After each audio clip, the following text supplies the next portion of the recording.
करी बहुत बहुत प्रणाम बा। मर्दा गई मेहरवा ऐसा मुंह बना के बैठल बा जैसी लगत है कि दांत झरवा में बैठल है। विपत में है कहलत की रानी हम तो बिना बुलावले दोनों जन में केहू कहू ना सकते। हम तो आ गए है मास्टर साहब जैसे खौला तो है दूध और नींबू गाड़ दिया जा फाट गई। दोनों जाना का ठीक चलत रहो लेकिन आपका निवेदन आपका आदेश सर्वोपरि बा। अरे ये धनी हमसे राजबाल का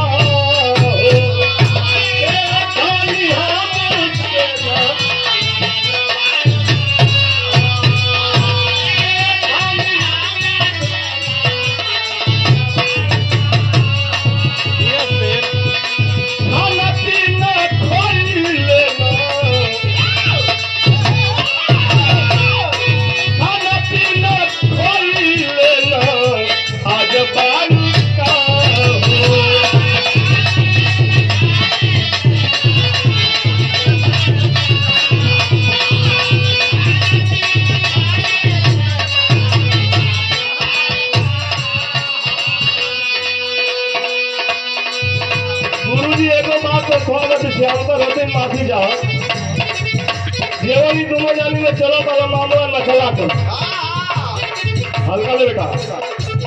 नृत्य कला सभी कलाओं में प्रधान कला है। आवे तब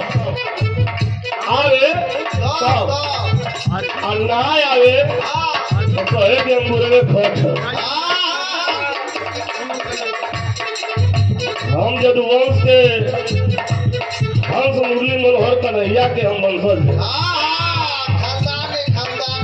गंगा चैनल में गई या तो फिर आप 17 मिनट में खत्म करे के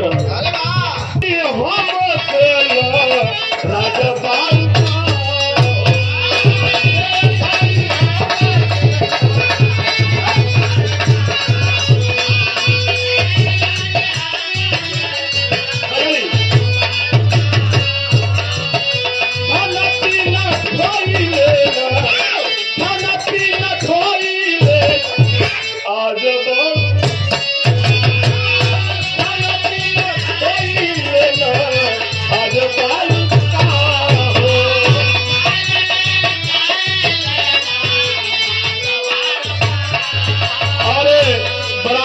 से 100 रुपये का सम्मान और मासूम को भी 100 रुपये देकर हौसला अफजाई किए।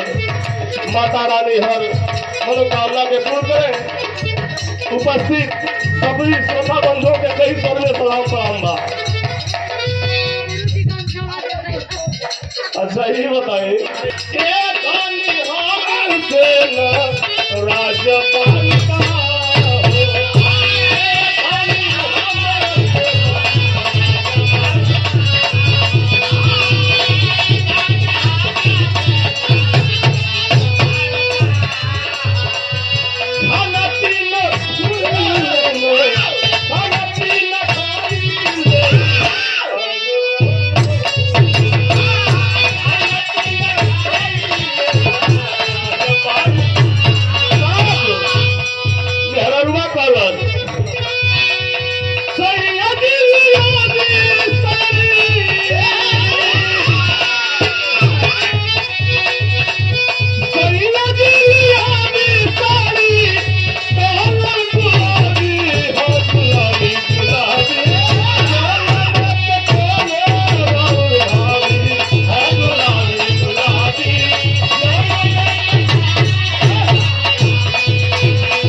अरे हो बलमुआ कमाल करिए लचारी लगा ला।